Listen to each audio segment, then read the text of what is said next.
Assalamualaikum warahmatullahi wabarakatuh. Kami dari kelompok 6 akan menjelaskan materi mengenai perbedaan kode etik psikologi Indonesia dengan negara Rusia. Kelompok 6 yang beranggotakan yang pertama ada Zidan Nazif Bektashi dengan nomor NIM 1910701106. Kedua ada Rizky Amalia dengan nomor NIM 1910701129. Yang ketiga ada Alivia Riza Utami dengan nomor NIM 1910701134. Yang keempat ada Zidniaski Nur Salsabila dengan nomor NIM 1910701136. Dan yang terakhir ada Dela Putri Permatasari dengan nomor NIM 1910701141. Kode etik psikologi Rusia ini tuh ditulis sesuai dengan Konstitusi Federasi Rusia, yang mana Hukum Federal Rusia nomor 152 FZ pada tanggal 27 Juli 2006, yaitu perlakuan terhadap informasi pribadi, yang berisikan Piagam Masyarakat Psikologi Rusia, Deklarasi Universal Hak Asasi Manusia, Deklarasi WMA Helsinki, Prinsip Etis untuk Penelitian Medis yang melibatkan subjek manusia, Deklarasi Universal Prinsip Etika untuk Psikolog, dan Kode Etik Meta Asosiasi Psikolog Federasi Eropa. Kode Etik Masyarakat Psikologi Rusia berfungsi sebagai badan konsultasi dan pemerintahan untuk masalah etika dalam pekerjaan psikolog yang profesional. Selanjutnya, aktivitas profesional psikolog dalam bidang keahlian apapun harus memiliki tanggung jawab kepada klien, masyarakat, dan disiplin psikologi, serta didasarkan pada kepercayaan publik yang diperoleh dan dipertahankan dengan kepatuhan pada norma perilaku etis yang disajikan dalam kode ini. Tujuan dari kode etik yaitu melayani regulasi perilaku internal pada psikolog profesional, regulasi hubungan antara psikolog dan masyarakat, dan memberikan dasar untuk administrasi hukuman bagi pelanggar prinsip-prinsip etika perilaku profesional.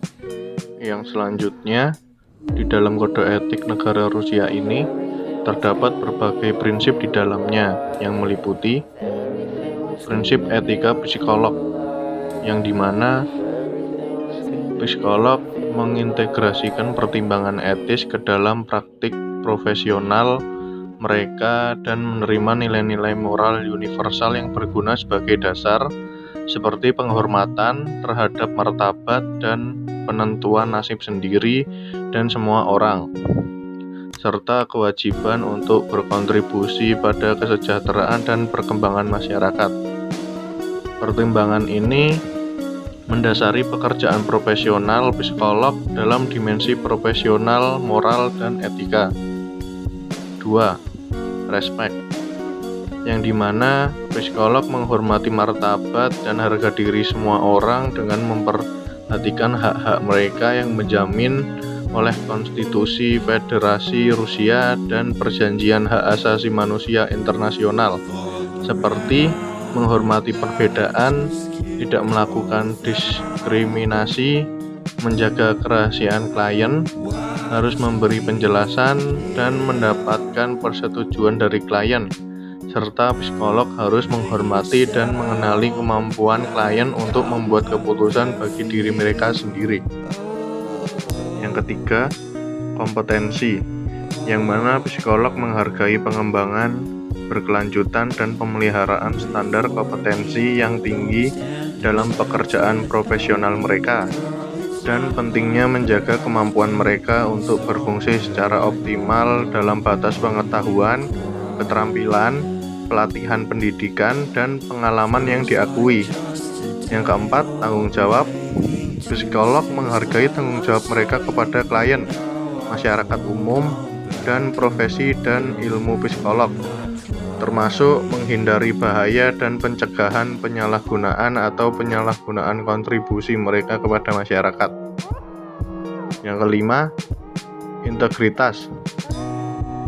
Psikolog menghargai kejujuran, keakuratan, kejelasan, dan keadilan dalam interaksi mereka dengan semua orang, dan berusaha untuk mempromosikan integritas dalam semua aspek upaya ilmiah dan profesional mereka. Psikolog menghormati rekan mereka, memiliki pemahaman yang jelas tentang peran, kewajiban, dan tanggung jawab profesional mereka.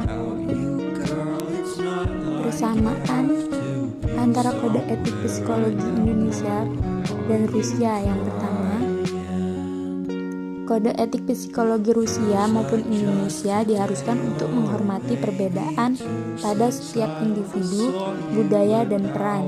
Yang kedua, kode etik psikologi Rusia maupun Indonesia diharuskan untuk tidak melakukan diskriminasi yang tidak adil. Yang ketiga, kode etik psikologi Rusia maupun Indonesia diharuskan untuk bersikap profesional dalam menjalankan tugasnya. Yang keempat, kode etik psikologi Rusia maupun Indonesia diharuskan untuk menjaga kerahasiaan dengan melindungi informasi yang diperoleh dalam pencatatan, penyimpanan, pemindahan yang dilakukan dengan persetujuan yang tepat dari klien. Yang kelima, psikologi Indonesia maupun Rusia tidak membedakan latar belakang dan karakteristik klien dan harus mendapatkan layanan dan memperoleh keuntungan dan kualitas yang setara sesuai prosedur.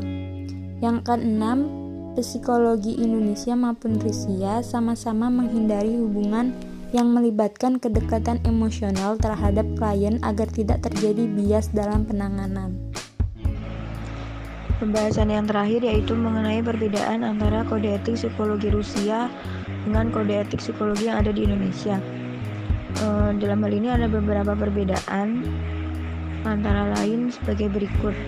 Yang pertama yaitu dalam kode etik psikologi Rusia, kode etik ini ditulis tidak menggunakan pasal-pasal seperti yang ada dalam Indonesia.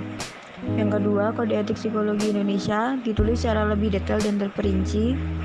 Yang ketiga, dalam kode etik psikologi Rusia, psikolog hanya dijelaskan bahwa seseorang dengan pendidikan tinggi di bidang psikologi.